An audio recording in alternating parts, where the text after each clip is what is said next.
Here we are every weekday at 5 o'clock, Lemon Live at 5. Welcome, everyone. Oh, yay! Yes, yeah. Thank you, guys. I see you in the chat. Let me know where you are. Like and thumbs up, okay? First order of business. So thank you for joining us today. We have a lot to get to. D.L. Hughley is here. You guys know he's got to come every week because that's my dude. And by popular demand, Reese Waters is here as well. So there is a treat, and there are treats in store for you. But first, as I said, we got a lot, big breaking news. I want to get now to our Washington, D.C. correspondent. Daniel Grimes joins us now. Daniel, thank you. There is a negotiation with Iran. Is there a deal? Is the strait open? It is not open, Don. Okay. All right, Daniel, thank you very much for that breaking news. We'll see you in a little bit. I mean, seriously. Before you go, though, there is a sort of fight brewing between the governor of California, Gavin Newsom, announced yesterday that he's going to 100% tax on anybody receiving that slush fund money, that 1776 slush fund money. He's saying 100% tax. The guy who's in charge of the money, the Treasury Department, he has a few things to say about that. Yeah, you talked about this morning, Don, about how Democrats need to fight back. Gavin Newsom in California is doing that. He announced that 100% tax on anybody that takes that money. Well, here's what the Treasury Secretary Scott Bessent said about that today in the Oval Office. Thanks, sir. Governor Gavin Newsom has floated this idea of a 100% state tax on Californians who receive money from President Trump's anti-weaponization fund. Your response to the governor's call for 100% tax? There's no cure for stupid. Okay. Is he talking about Trump? So he was in the press briefing room, not the Oval Office. But no, he's talking about Gavin Newsom saying there's no cure for stupid. I don't know. I guess he's supporting that slush fund for January 6th defendants, Don. Yeah. You would think he was talking about Trump, but. Yeah, I know. He better get ready because other governors around the country are proposing that if enough states, I don't know, red states may not do it, you know. Well, the other news that he did make, he said he was going to follow the law on that $250 bill, that he wasn't going to just go ahead and print it until Congress approves it. Because as you know, the law says nobody living can be on our money. So he said he's going to follow the law on that. We'll see. Thank you for the update on our breaking news, which was no breaking news because the war is still going. The strait isn't open. A deal. I can't tell you how many times we've heard it. Thank you, Daniel Grimes. We appreciate it. Nice to see you. Our Washington correspondent, Daniel's doing such a great job for us. Also, look, this was a crazy week. And it's not like there was like any like crazy major breaking news, but there was just a lot of bullshit that was thrown out there, like the 1776 thing. That was last week, but still, this is the fallout from it, including the stuff that's happening with the UFC. Yeah, we got E. Jean Carroll. We got all of it. And here to talk about every bit of it, my friend DL. D.L. Hughley joins us in the middle of being a grandfather. Right. You weren't even nice to your own kids like that. I'm listening to you. You know what? In the green room. So what? I mean, I think I like my grandkids way more than I like my kids. It's not even that. I just think look at them. I just think I'm less responsible. Like there's no responsibility. Yeah. I know that if I go, they come see me when I came to see them in Atlanta. I go to my favorite bar. My 5-year-old go with me. Now that would look irresponsible if I were a father, but I'm not. So, when my mom got grandkids, I was like, wait a minute. I would go visit my mom and her grandbaby. My nephew would be up like at midnight. I was like, we could never stay up this late. Right. And why do you get him all these toys and it's not even his birthday or Christmas? Right. What is going on here? Right. It's different. It is. But you know what? You know what's different now? It's different, the Department of Justice and our justice system in this country. I don't know, DL, if you saw my update yesterday on what happened, what my lawyers filed, and what is happening around the country with these grand juries. I think that they are a testament to his. I think Trump is concerned about retribution and enriching himself. That's just clear. But I don't know how arresting journalists or attorney generals or having UFC fights at the White House or putting itself on the $250 bill or any of those things have any impact on what is affecting Americans' lives every day. And I think more and more it has become abundantly clear that he is only concerned about himself and that America is suffering. Like I read something today, it talked about how our travel is down 20% in America because no one wants to come in. I mean, the White House is out there. This dude done turned the White House into a trailer park. I wanted to talk to you. We'll get to that. Just real quick before we get to that, I just want to talk to you something that really bothered me, DL, and I think it would bother you too because you have a show on YouTube. You have a show that you do, right, traveling. The Department of Justice, or the prosecutors in this case, wanted a list of my subscribers' names, addresses, and emails, and phone numbers. What are they going to do with that? It's outrageous. I think that they were denied. The judge denied it. Of course, this judge, but I know that listen, he's a pantheon of judges. I know someone will do it, but I think what's interesting is that at the same time they're asking for your list, they're asking to remove the J6ers from those lists. At the same time they're asking who subscribed to you, they're trying to remove the people who attacked the Capitol. So I just think it's authoritarianism 101, and it's just kind of where we are right now. And it's everything we said would happen is happening. And I think, like I said before, I think he knows his time is running out. And like any wounded animal, it fights that much harder to stay alive. And I think that's what he's doing right now. He's stripping his country for parts. He's going after his enemies and he's enriching himself. Yeah, DL, you're right about that. But what are they going to do with that? Because you remember, Joseph McCarthy, they had the list, right? Back in the day about, this person's coming. What are they going to do? Are they going to use it for something like that? Were they going to use it to intimidate those people? Are they going to use it to try to kill my business? Everything they've done is a level of intimidation, right? Everything they've done is its core origin. So I think, who's not surprised? Old black people are the only ones who are not surprised by this. Yeah. But I'm kind of grateful because I think that we got a little complacent. I think we got a little soft. It was sweet out here. And all the things that people were saying, about all the things that would happen. I think people could not imagine them actually happening. And I thank them for being who they are, because now that they've shown us who they are, we can remember who we are. Yeah. Can we remember who we are in Washington, D.C. right now with this tacky fucking UFC thing going up, this arch and then the ballroom? What is it? A UFC rink on the lawn of the White House. Now, you talk about ghetto. That's not even ghetto fabulous. Right. I would think you would want to win one fight before you started another one.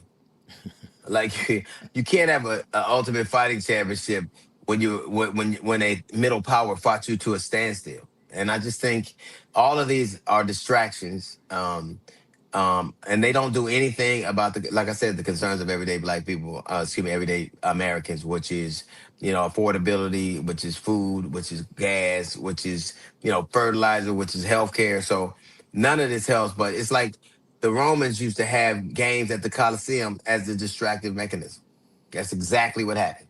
Remember, they used to have, that was what they were before, whenever the mood of the country died, it was really sour, and, which like what's going on with his approval rating. What do? You have games. And you fight. And you know what the interesting thing was? Back in the day, they used to have gatherings for lynchings, right? Of course.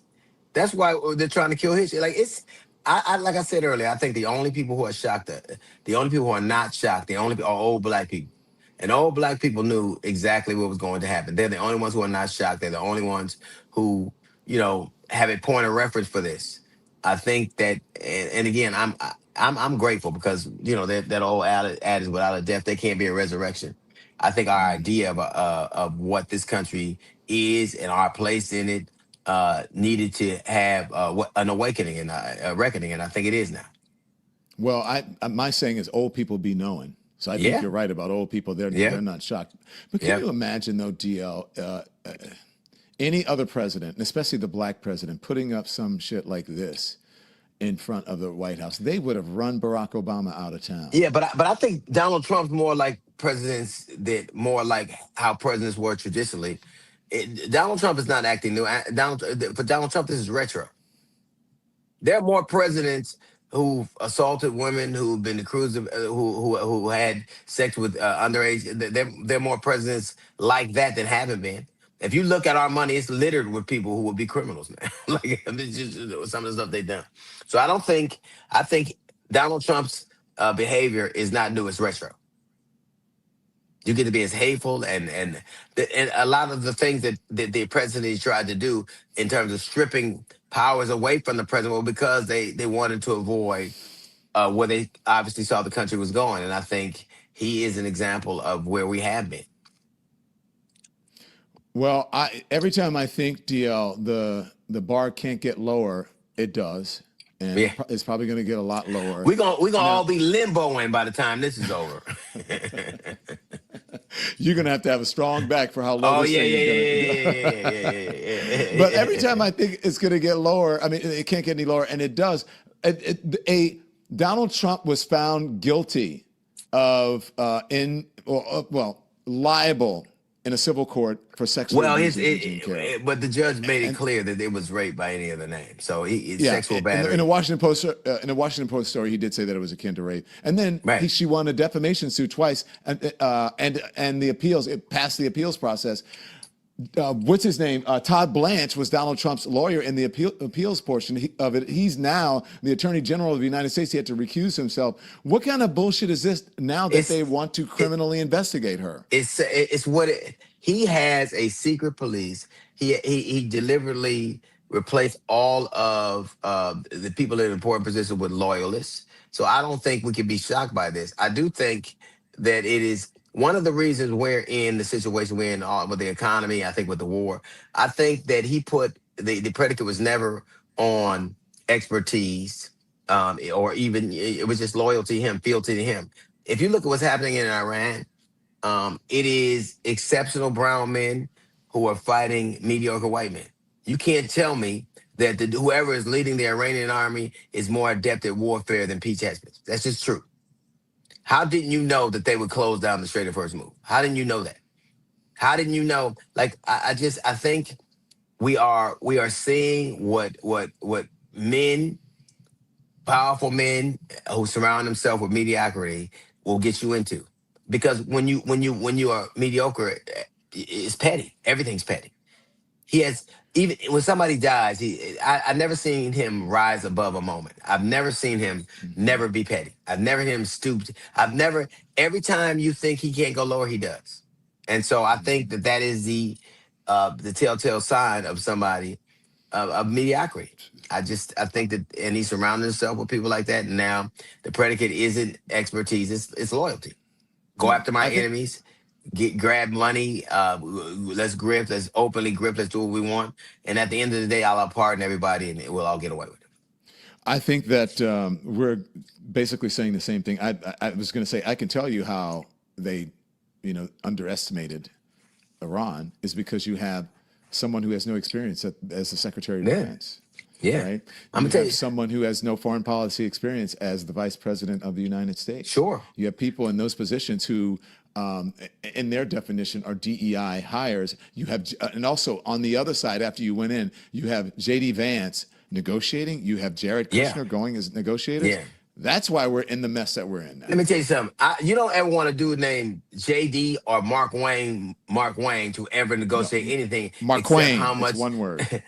Yeah, that's what I'm saying. Mark Wayne, anything. You don't want them having to do anything. If you see a JD and a Mark Wayne negotiating anything, it is about the price of Big Red or Yoo-Hoo. That's it. They shouldn't be doing anything else.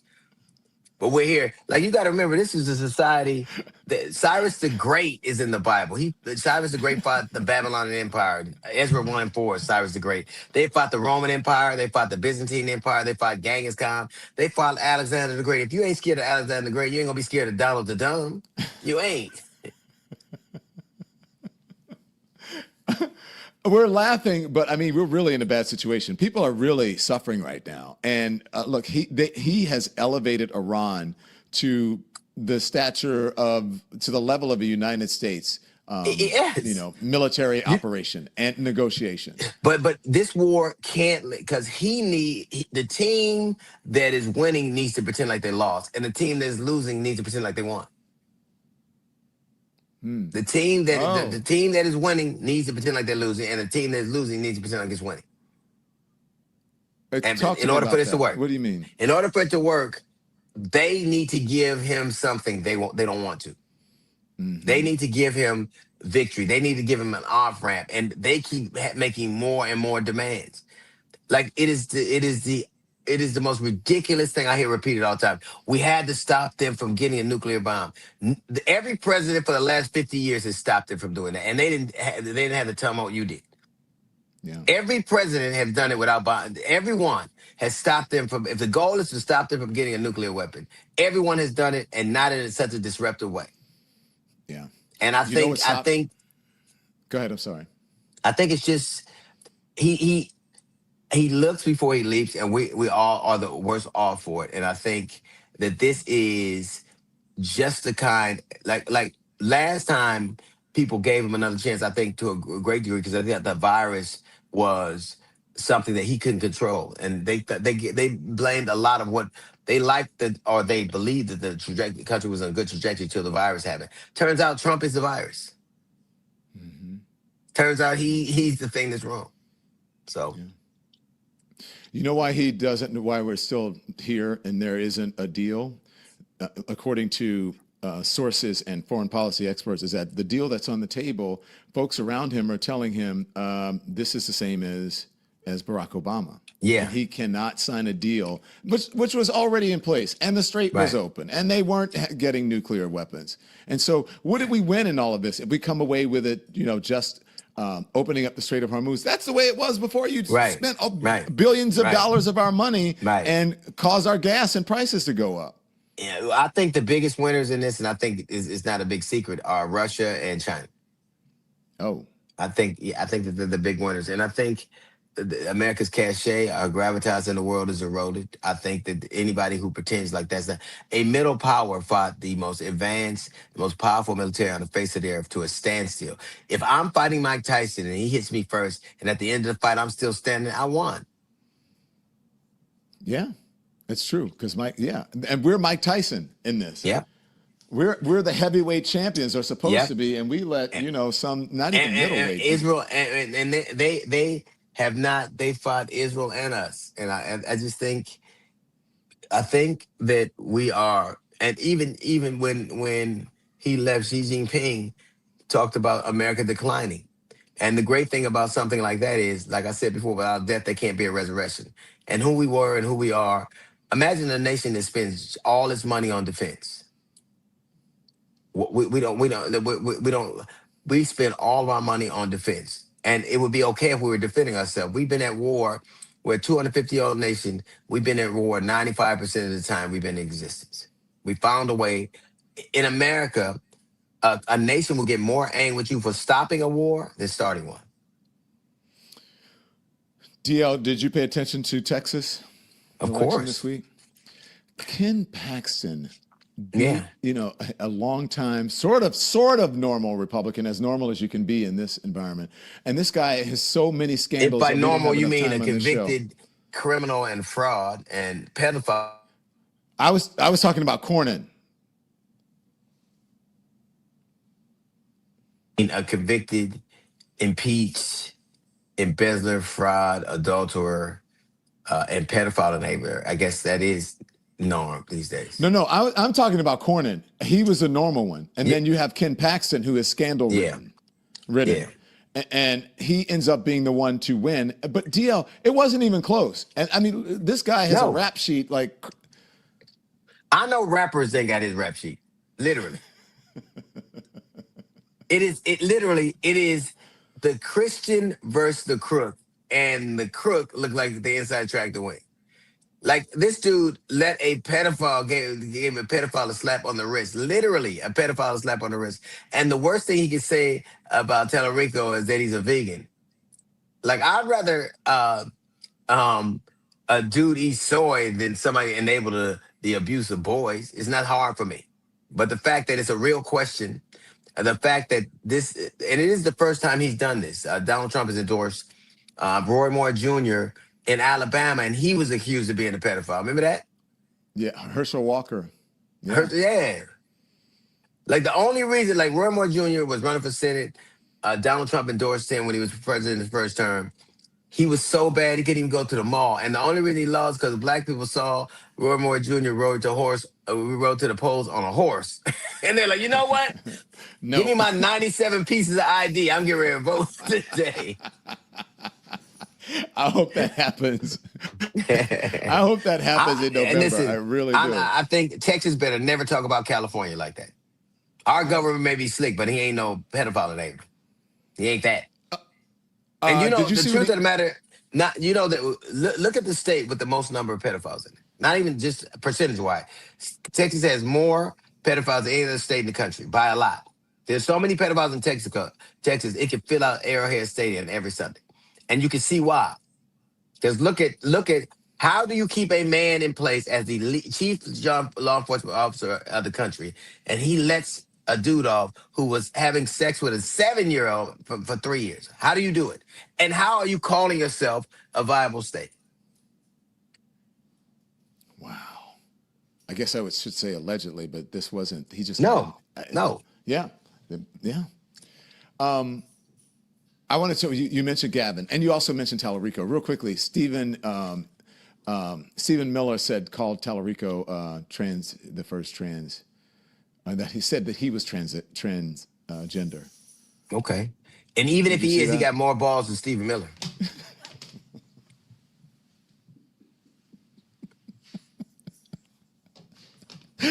Even if he is. Now I see why you're successful.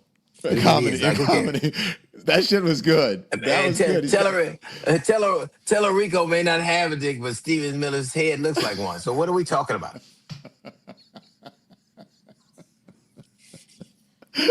If I were Stephen Miller, I would stay away from any conversation of a phallic nature of any type. I wouldn't do anything at all. Gavin Newsom. Gavin said 100% tax on anybody who gets money from this 1776 slush fund. 100%. Hey, man. And governors around the country are considering doing similar. They should. Listen, the only place you could have a pedophile be, just back to this, the only place that you could have a pedophile or abuser or a rapist or sexual assaulter still be in position, the only red states. It's the only red states you can do that. Anywhere else you'd be drummed out. I think you're absolutely right. I think they should. And it's insulting.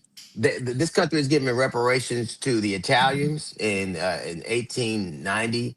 They gave the King of Italy, they gave 25,000, I think, for 11 people, which is the equivalent of 800,000.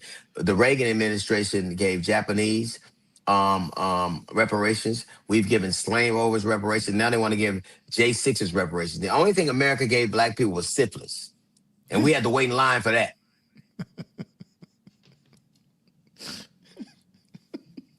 I hope they'll run out of syphilis before my turn. Well, whatever. What do you have to take? Is that penicillin? What is that? What do you take for syphilis? Hey, man, I don't know. Why are you asking me? Right. What's wrong with you? Hey, DL, what do you have to take for syphilis? The list out of your subscribers. Maybe they should. Are you a Knicks fan? You know what? I am a Lakers fan, but I think that the game needs it's that much better when the Knicks or a traditional, historically great team. Well, they're not historical. I mean, I'm glad the Garden. I don't know what they call it, the Mecca of sports when they ain't won that many championships. But I'm glad to see them there.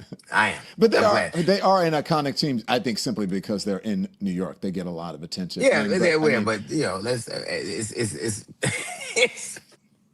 it's more teams that won, NBA championships than them. But okay, I'll play along. I like the Knicks enough. I do. I like Brunson. New Yorkers are going crazy. I mean, they are out on the streets dancing and boogieing. And I talked to Pablo Torre. Pablo Torre said everybody's all pent up from the winter, and people need to get out. They need to have sex. They need to get all that energy out. Right. And this is helping. Oh my God, her boobs are about to fall out.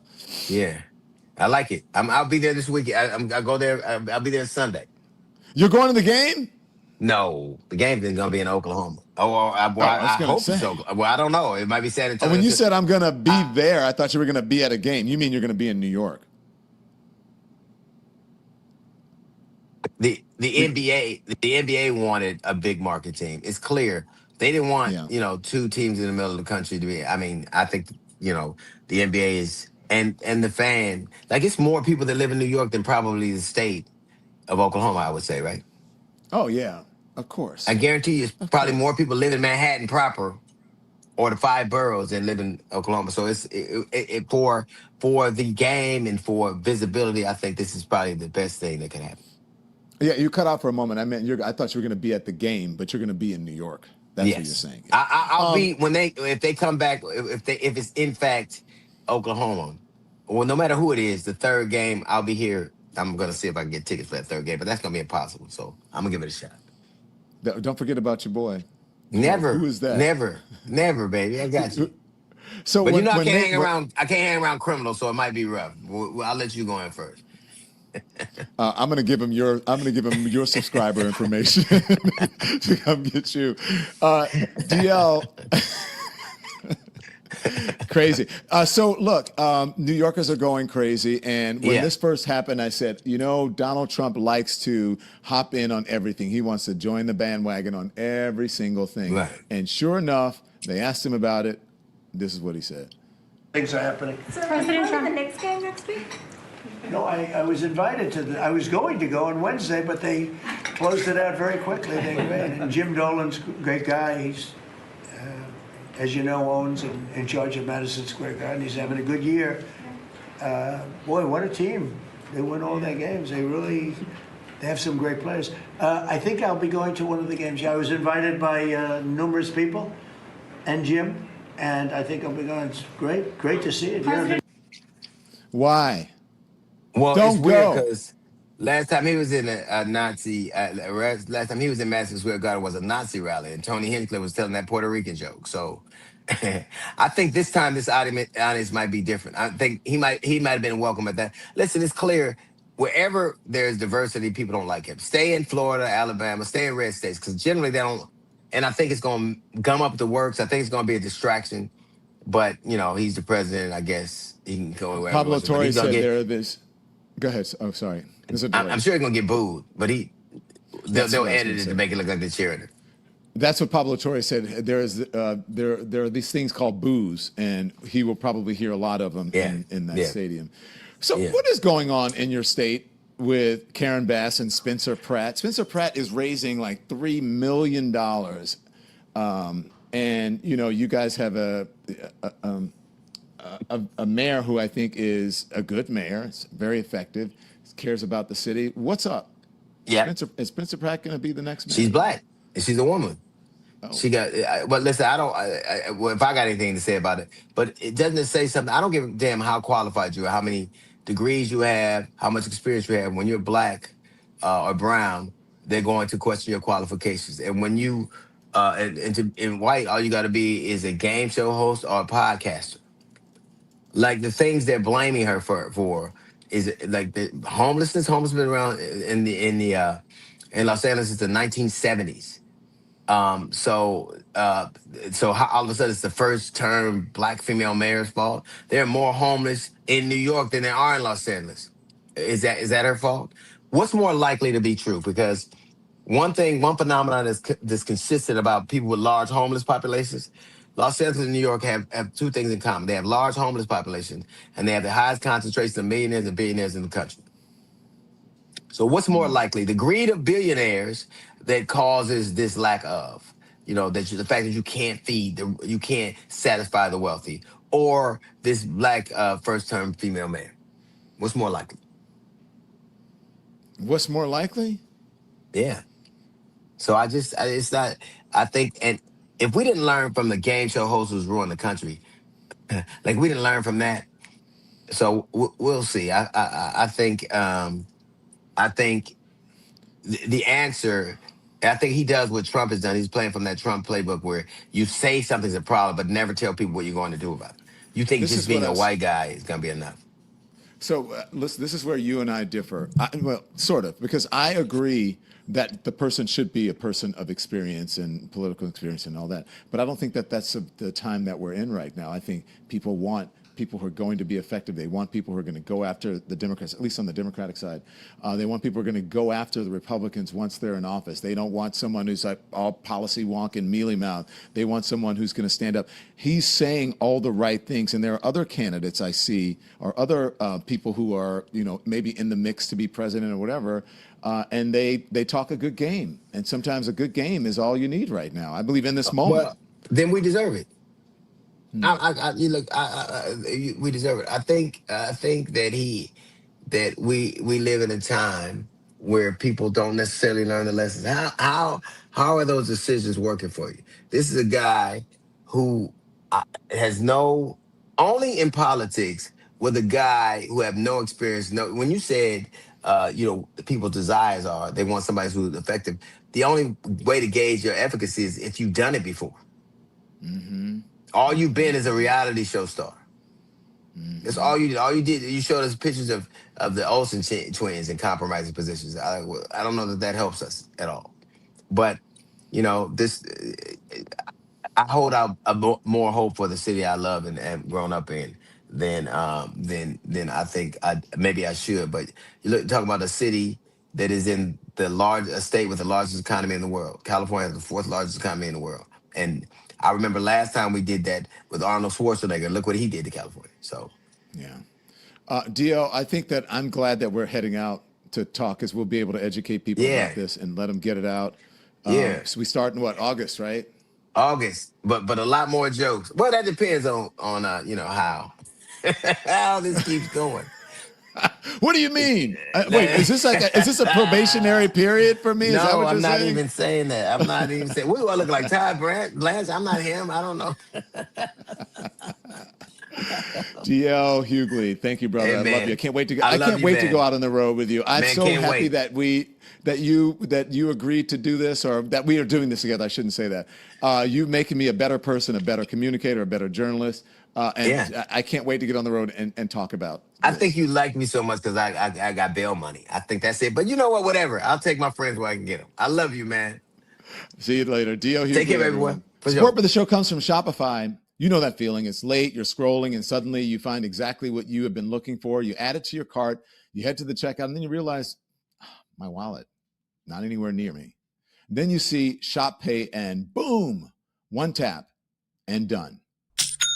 That's Shopify. Shopify powers millions of businesses worldwide, from huge companies to people just getting started. We use Shopify right here at the Don Lemon Show for our merch, and honestly, they make the whole thing easy. They've got templates to help you build your store, AI tools that help write product descriptions and headlines, plus marketing tools to help people actually find your business. And Shopify handles the hard stuff too: inventory, shipping, returns, all of it. Sign up for your $1 per month trial today at shopify.com/lemon. That's shopify.com/lemon. Support for the show comes from Mars Men. Now, here's what nobody really warns men about this part, which is aging. One day you're doing the same workouts, eating mostly the same foods, and then suddenly your energy drops and your body just feels different. A big reason for that, testosterone. Most men start losing it around age 30, and your body can actually lock up the testosterone you still make so that it can't fully use it. That's why many people start what? They start with Mars Men, taking it. Designed to help support healthy testosterone levels naturally, natural ingredients, no injections, no weird stimulants, just support for energy, focus, and strength. And here's what the reviews say: that they've noticed steadier energy, better focus, and stronger workouts. And everybody's trying to head into the summer, living their best lives, being the best version of themselves. So it is made in the USA. It is third-party tested, and it comes with a 90-day money-back guarantee. Go to mengotomars.com for 50% off, free shipping, and 3 free gifts. And thank you to our sponsors. Guess what? We have a gift. Not free, though, but someone who is here by popular demand, who you guys have been asking for in the chat always. And I'm like, what about me? You don't love me? You don't even ask for me that much. Reese Waters is here. Reese Waters is here. Reese Waters is the host. He's a comedian, a commentator, and a content creator, and the host of the Reese Waters Show. Reese, how you doing? Hey, what is going on? I'm thrilled that all of your crew connected us finally, and it's a big moment for me because my mom has been telling me to be more like Don Lemon for the last decade. Hopefully this counts. Hopefully we got to screen capture this and send it to her, and we good. We good. Hi, Mama. Is she suggesting you get arrested? Like what's going on? You know what? That's actually a good point. That's actually a fair. I should probably ask her about that. I should probably. But you know what? I also want to send some love out to your last guest, DL Hughley.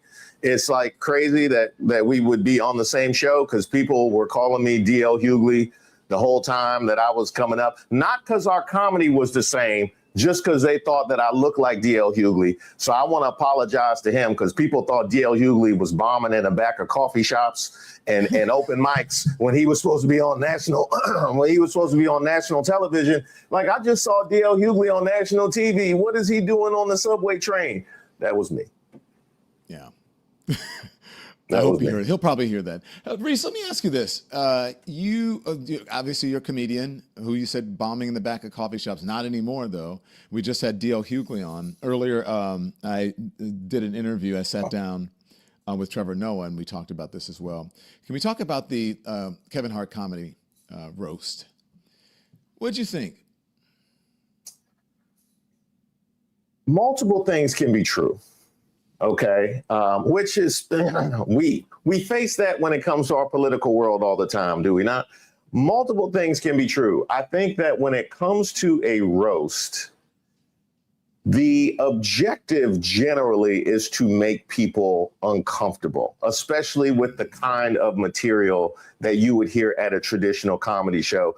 And I would also say, just as a general statement, something I've noticed over the past couple of years, that it's a really crazy world we live in comedians, whether it be from the Kevin Hart roast or whether it be, something from Dave Chappelle's last special or whoever, whatever the case may be. But comedians seem to have a higher bar these days than politicians. Politicians can get up and just say the thing and they will have armies of people defending them. But when it comes to comedians, they are the ones that are supposed to navigate this very intricate maze. So that's one thing I find to be true, is the nature of a roast. That being said, I think when you have a roast, right? When you're having a moment like that where people are going to be telling jokes that are going to be on the line / over the line, you want to make sure that you have a level of camaraderie and respect amongst those people. The reason why those jokes work, the reason why we don't typically have brawls at the end of roasts is because people have a relationship. Generally, there's some love that's shared amongst all those people that are delivering those jokes and saying that material. I think when it came to some of the material from the Kevin Hart roast, one of the reasons why people had such issue with it, and one of the issue that I had, wasn't so much the joke that was told, it was who was telling it. Because it's not just that somebody is mentioning George Floyd in that vein, it's somebody's mentioning George Floyd in that vein who we know to be of a culture and of a strata of society where they view us this way, where they have characterized George Floyd in those ways outside of a roast or outside of a comedy show, period. That was the biggest issue that I had with it. Did you think the jokes were racist?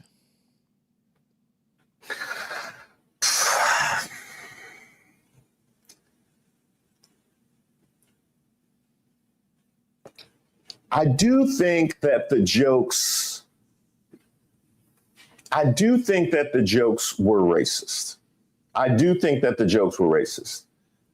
I also think that racist jokes have established a long time home at roasts. I do think that's the case. I would also say that amongst the kind of material and jokes that is told at roast, right? When we're talking about race material, oh, ain't nothing like that anti-blackness. Ain't nothing like that. If you have somebody who's, I don't know, Italian or Irish, you'll hear some jokes here and there. If you have somebody that's Latino or Indian, you'll hear some jokes here and there. But if you have somebody that's black, that's going to be 60% of what's said. That's one thing that we know. Yeah. I found it interesting that almost every, not every single one of them, but a lot of the comedians, the guys that came up had race jokes, right? About black people. Mm-hmm. And a couple of times when Cheryl Underwood say, called someone pasty or whatever, but I didn't see that many jokes, if any, about white people. You know what I mean? Just making fun of white people in general. Maybe there were certain people that they were using as the butt of the joke. There was a Charlie Kirk joke, but Mm-hmm. I didn't hear them like, white people do this. I did not hear that. So it's, It's also interesting too, Don, that Kevin Hart isn't somebody who Kevin Hart and Kevin Hart's comedy has made a point to not to racialize a lot of what he does.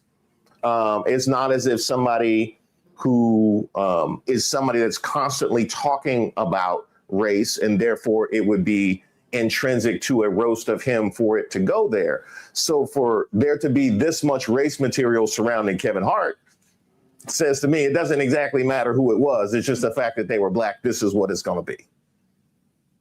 Wait, explain that to me again. Sorry. So what I was saying is Kevin Hart is somebody who has kind of transcended black famous and he's become mainstream famous. So the fact that that's where the jokes go tell me that that's just where they were going to go regardless. It doesn't have anything to do with the nature of his comedy or the kind of level of his fame. It has to do with the level of his melanin. That's where it's going to go. Were you uncomfortable with the Charlie Kirk joke? You know what made me uncomfortable? Well, to answer your question, I wasn't uncomfortable with the Charlie Kirk joke. It did kind of feel to me, and I'm somebody that watched it, I watched it in kind of segments. So it if I watched it it kind of felt to me like a get back from the George Floyd. Like let's make sure we get that one in there. Let's make sure we balance these both sides. The Cheryl Underwood stuff was kind of wild when they were talking about her husband.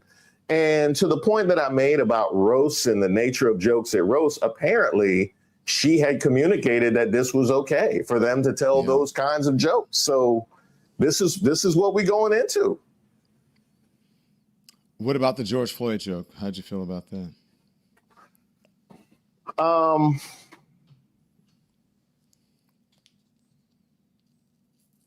Again, I think that it's very hard to take the George Floyd joke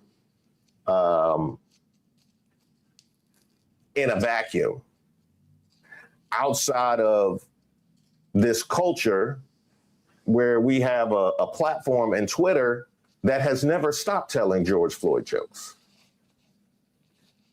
Mm-hmm. And make a point to dehumanize not only George Floyd, but those who saw themselves in George Floyd every opportunity that they get. I think it's very difficult to divorce those two things. So I thought it was a little bit hacky, given the fact that, again, they've never stopped telling George Floyd jokes, but maybe they felt like this is a roast and that was kind of something that they felt like needed to be done in order to push the line, right, as much as we possibly can. Maybe that's something that they felt like needed to be done, but it might, the humor, I would say the humor can't begin until the suffering ends. So this is something that is still ongoing right now. Go on. Well, I mean, when you have an administration that's dismantling, the Civil Rights Division of the Justice Department, well, that kind of tells you exactly what their intentions are. When you have somebody who talks about weaponizing the military against the American people prior to getting in office, that kind of tells you what their intentions are. And we have seen the specific targeting from this administration of the Black community, whether it be our history, whether it be our jobs, whether it be our reputations. This is something that they have made a point to do since January of 2025. So what we saw when it came to George Floyd and the symbolic nature of what that represented to so many people has borne itself out in the years that have followed. Yeah.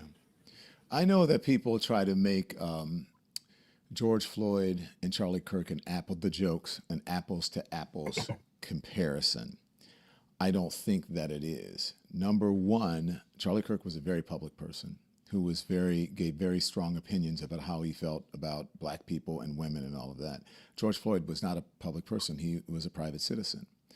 One of them was killed by gun violence, right? If you really want to be honest about it, should not have died that way, but the very guns that the people who were there and the people who are upset about the jokes that they want, right? Mm-hmm. That they promote. Mm-hmm. George Floyd was part of a system that it has systematically abused and killed Black people, especially Black men. So there are nuances to it. I didn't, look, I'm not a comedian. I'm not easily triggered. But I think that there has to be something in the joke that really makes you think, or it just has to be funny. And maybe my idea of funny is not your idea of funny. But, when they say, well, people weren't upset about the Charlie Kirk joke, but they were upset about the George Floyd joke. Well, what about the racism there? It's like, no, they're actually not the same thing, although they were both tragically killed. Another thing that strikes me as interesting, and I agree with your point, Don, is the mental gymnastics inherent in both cases, because just as you stated, and what I would happen to agree with, is that George Floyd is a huge piece of a larger narrative when it comes to violence as perpetrated against American citizens, which is a narrative that so much of America doesn't want to accept, acknowledge, and try and rectify. The same is the case with gun violence.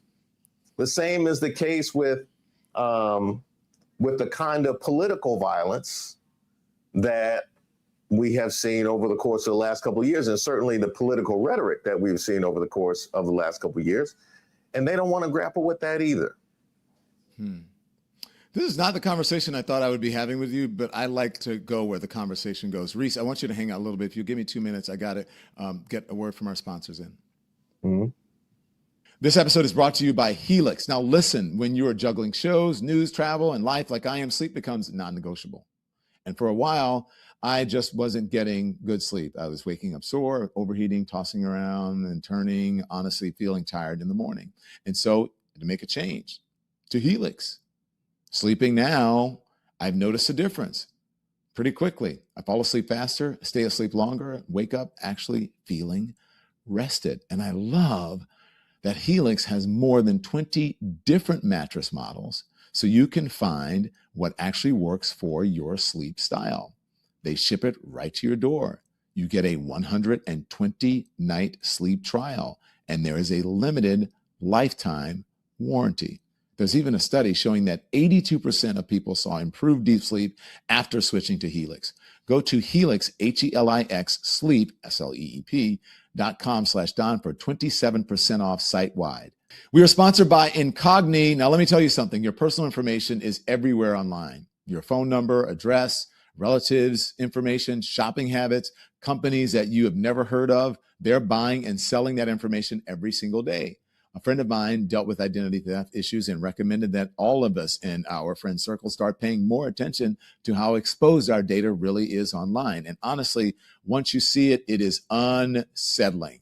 That's why I like Incogni. Incogni contacts data brokers for you, demands removals, and handles the back and forth to help get your information off the internet. Okay? And I see they send you updates, and I can look in my update and I go, oh, this is what they removed. Because scammers use all that information to make fake texts, fake package alerts, and phishing attempts that look real. And the scary part is sometimes it works. So take control of your privacy. Go to incogni.com/DonLemon and use the code DonLemon for 60% off. That's incogni.com/DonLemon. Thank you to our sponsors. That was Chelsea Handler at the roast. I thought she did a really good job. I actually did not start laughing until Jeff Ross came on. I didn't think like the beginning was funny, but what did you think? I thought Chelsea was good. I really did. No, I agree. I thought Chelsea handled her business well. I enjoyed Cheryl Underwood. I enjoyed, there were some moments you could maybe piece together some moments that were enjoyable from it, but it was perhaps it is a circumstance to be expected, right? At this moment, that's how it will be handled, and then this is how it will be received. I would expect that a roast in 2026 probably goes this way. I guess we could have seen this coming. Especially since, Tony Hinchcliffe was there and we remember the whole barge or whatever pile of garbage floating in the ocean, the Puerto Rican joke. You know what I mean? So Don, here's the problem I have, right? Because I mentioned earlier about it wasn't so much about the joke, it was about who told the joke, right? Mm-hmm. And I grapple with this all the time. Fortunately, I'm in DC, so I'm not necessarily having to confront people whose beliefs and votes activated a lot of what we are trying to confront right now. But something isn't landing with me with the ramifications of people's actions and behaviors. We just saw it when it came to the New York Giants quarterback in Jackson Dart, right? Introducing Donald Trump when he went to New York to do an appearance, right? A rally.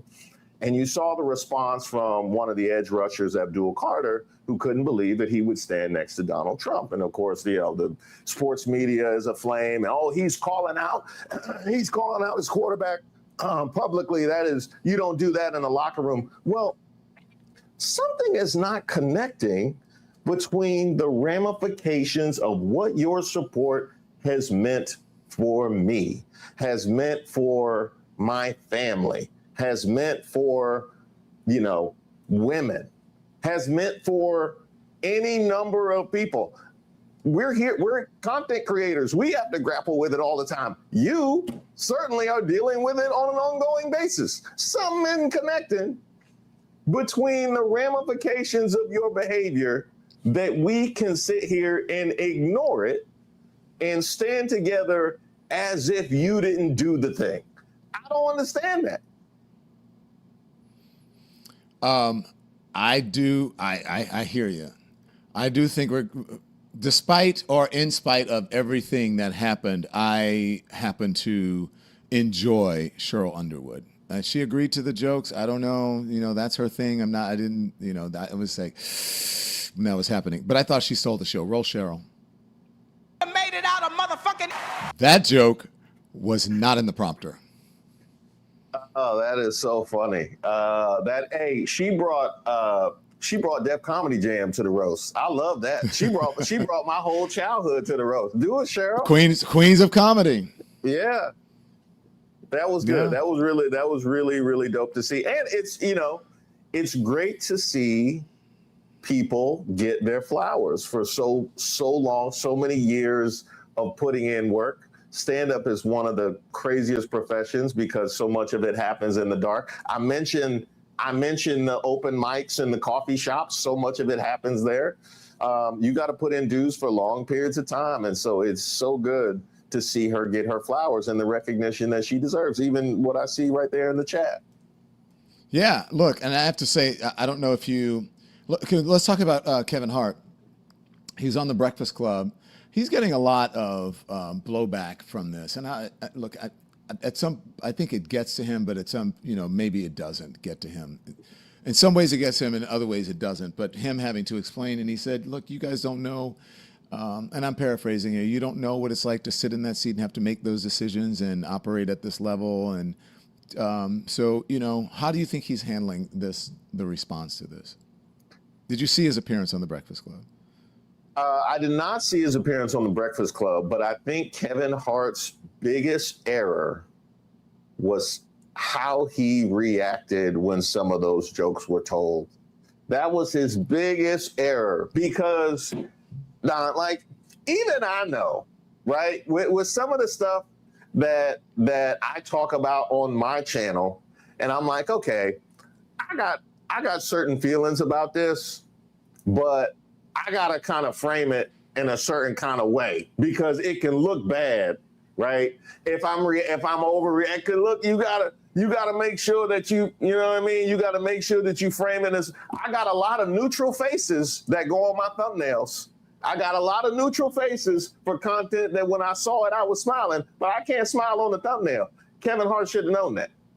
Kevin Hart should have known that. That was his biggest, when they were telling those jokes, just a shake or, hand, you can't be smiling and laughing and kikiing when they telling these kinds of jokes. This was going to happen. This was going to happen. You're going to spend the next couple of weeks up at the Breakfast Club, going to see Shannon Sharp, going to see you, whatever the case may be, to try and put a Band-Aid on it when you could have just did a 4-second, I can't believe he said that. And now you absolve.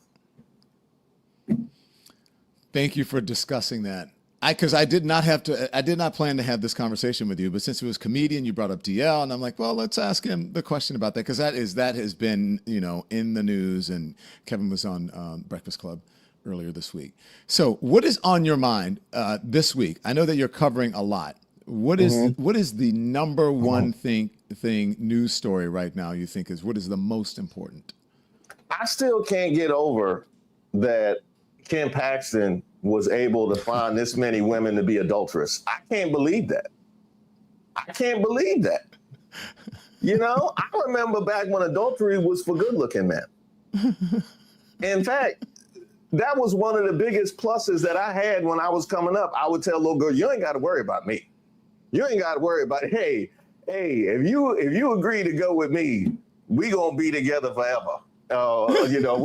You ain't got to worry about nobody else wanting me. I'm like, what's going on, Texas? Let's talk about it. What's going on in Texas? That's crazy to me. I can't possibly get over that, or the self-own that it represents for the Republican Party. Again, right? People not understanding the ramifications of the choices that you made. The same people that's always talking about the culture's no good. The culture's no good. What happened to the family? Family values. Y'all want to nominate Kim Paxton and talk to me about somebody's culture? That's what you want to do? Really? The fact that just hasn't landed with people, I will never understand. I thought Texas had more pride than that. I really did. Reese, come on now. I grew up in Louisiana. None of this shit surprises me.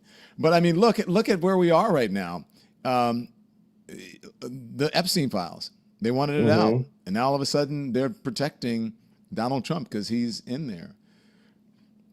So I'm not surprised that we're at this point. I was surprised that the margin was so wide, but I'm not surprised that he won. The level of mental gymnastics it takes to MAGA at this particular point in time is just crazy. And then you see people fall by the wayside, like Megyn Kelly. She couldn't do the jump, right? When it comes to Iran, she couldn't do the jump. Now they calling her out. And I'm like, bro, y'all just, the circular firing squad that y'all have created is nasty work. And by the way, I put out a video. The video I put out today is all about Megyn Kelly. You are featured in that quite a bit, sir. So I want to thank you for your contributions to the Megyn Kelly dragging historically. The historic Megyn Kelly dragging. I'm not done yet, but we'll see. Thank you. I can't wait to see it. I want to talk to you about this. Would you ever, I don't know if you purchase it, would you accept a $250 bill with Donald Trump's face on it? Because that's what he wants. Don, we are trying to go and get our passports renewed as we speak before they put his mug on my passport and sign myself up to get lined up when I travel internationally because they see the Donald Trump on the passport. Are you kidding me? Are you kidding me? I mean, look, if I ever come up on a $250 bill, which is pretty safe that I won't, based on my age and circumstances, it's pretty safe. I can keep my distance from the 250s. But, you know, they gonna holding that up to the light, having the embarrassment of being called out for counterfeit bills. Ain't no way. Can you have a $250 bill that's worth $10? That's how people gonna treat it. I think what he wants to do is put it out there, get a limited edition, buy them all up, and then sell them for more than they're worth. That's what I think. Hey, that would fit. Here's my question for you, Don, somebody that's just more knowledgeable than I am. Let's say the arch goes up, the ballroom goes up. Let's say all of these, other monuments to Trump's ego go up. How long do they make it into the next Democratic administration? Do they make it to the night of inauguration? Are they going to start the demolition like immediately? Yeah. Are they going to give it a week? Are they going to let it get graffitied up first and then knock it down? Like, how long you think it's going to make it? Look, let me tell you, if I were elected president, the moment that I was elected, I would start calling the wrecking ball companies and getting estimates and getting the permits. I don't know how long the Democrats are going to do it, but it should happen pretty quickly. And taking the name off of the Kennedy Center. If he was strategic, he would have done these things in a place where they might keep it. Put that arch in Alabama. Put that ballroom in Louisiana somewhere. You know that ain't lasting in no D.C. Don't do that to my family in Louisiana. Reese Waters, thank you, sir. I enjoyed you. I enjoyed you on this show, and I enjoy you on your show. Go check out Reese Waters' show. He's got a drop today. He says, is that your most recent drop? My most recent drop is the America coming together to drag Megyn Kelly, and you are right there front and center. So yes, it's a big old party. It's a big old roast party. Like when the wrong person came to the lunch table and everybody just went on around. Mm-hmm. Thank you, Reese. I'll see you soon. Thank you, Don. I really appreciate it. Tell your mama I said hello. Thank you very Will much. Reese Waters, everyone. That was great. That was great. What a great show. Someone in the chat I saw when we were talking to Reese said, Don, I love your show. You have the best guests, best conversations. We do. I mean, come on. What a week we've had. I had the whole thing with the DOJ, the update with all that. We had DL. We had some really good shows. Like sometimes I'm like, wait, what did we cover? What did we do? And this week was a big week. So thank you guys. I hope you enjoyed. You've been asking for Reese Waters, and we deliver. Okay? So you're informed. And check out the Don Lemon website, donlemon.com, if you want to know anything about the show. That thing that pops up, go and sign up. Just click on those things and become a member or a subscriber. And then go onto our main page and just go click around the main page, especially our YouTube channel, our Twitch channel, our Substack channel, and check out our Lucky Lemon 7 newsletter that we have every single day, or Monday through Friday. 7 things that you need to know before you start your day. And who doesn't want to be lucky? All right? And then we have 7 little slices for you that you need to think about. Did you see the one today? Go check out the one about the blue octopus that's as big as a golf ball, and it's like a new species that they have discovered. I mean, come on. So I said, what is a thing in you that hasn't been discovered? Go find it. Go find it. Okay. And then we have our Twitch stream. Is that tomorrow? I think we have a Twitch stream tomorrow. We have to move it from today to tomorrow. And so we'll alert you about the time. Let me see. I think the producers are trying to alert me. We have a Twitch stream tomorrow. Yes, we have Twitch stream tomorrow. And then we also have our Facebook live stream at 12 o'clock. Okay. Oh, and look, and Reese's thing is up there. It's called America Comes Together to Drag Megyn Kelly. Shut up, Megyn. Hilarious. Okay. Be informed without being inundated. Until we see you back here tomorrow morning at 10 a.m. Eastern Time on the Don Lemon Show on the Don Lemon Channel. Keep calm and carry on and turn the TV off. Thanks for watching, everybody. I appreciate you. Make sure you like, subscribe, and turn on notifications so you don't miss anything. We're live weekdays at 10 a.m. and 5 p.m. Eastern with new content at 2 p.m. Eastern, sometimes at 8 p.m. So follow the Don Lemon Show wherever you are. YouTube, TikTok, Instagram, Facebook, Twitch, Substack, Spotify, iHeart Radio, Apple Podcasts. We are everywhere, and we're there every day. And if you want a little more, join the Lemon community. Exclusive posts, behind the scenes, live chats. Just hit join or check the channel pages. All right, I'll see you next time.